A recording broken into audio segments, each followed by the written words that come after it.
Having been inspired by Saint Chavara's vision of education, education has become inclusive and excellence has reached the hallmark today.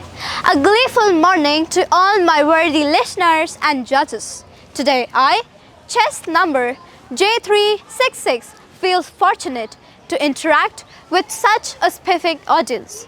So, please allow me to share with you something about the golden personality, Saint Chavara, a visionary in education. He who made it a clarion call to initiate the expansion of education was our Saint Kuriakose Elias Chavara. He envisioned a comprehensive education and insisted on excellence in it.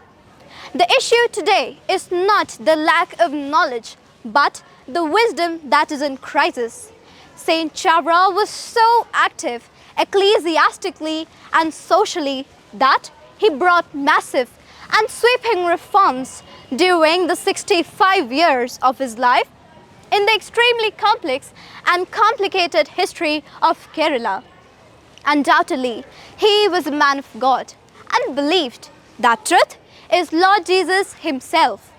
Just as a fly seeks out the flame and flies towards it, he continues to bring us sunlight and the warmth of the sun seen today. Its proof is our educational efforts that we carry on even now. As without the vision of our eyes, we cannot see the world around us.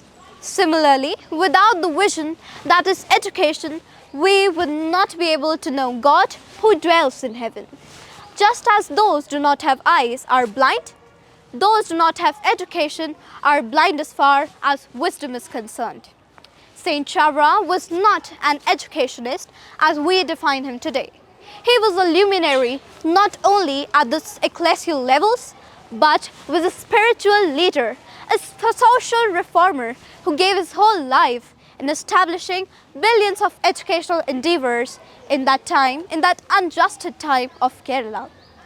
Saint Chavara was successful in establishing two indigenous congregations, CMC and CMI. Until date, there are 1,000 and more educational institutions in India which support education for both men and women. Saint Chavara rose as a morning star with his dreams and plans for a society in which all would be equal in matters of education, irrespective of caste, creed or gender. Saint Chavara identified that the low caste holders and women were not only forbidden from learning the language Sanskrit, but were obstructed from taking any kind of knowledge. This really moved our man of justice. But then what happened? He set it on a dignity to educate the downtrodden people by making them literate and civilized. Our Saint Chavara considered every human being a true reflection of God, whether a poor, a rich, boy or a girl. So, he was all vigilant to manifest his love for God in humble service to humanity. Though Saint Chavara lived much before the modern women empowerment programs, he was well aware that the stability and sanctity of families depended mostly on well-groomed women.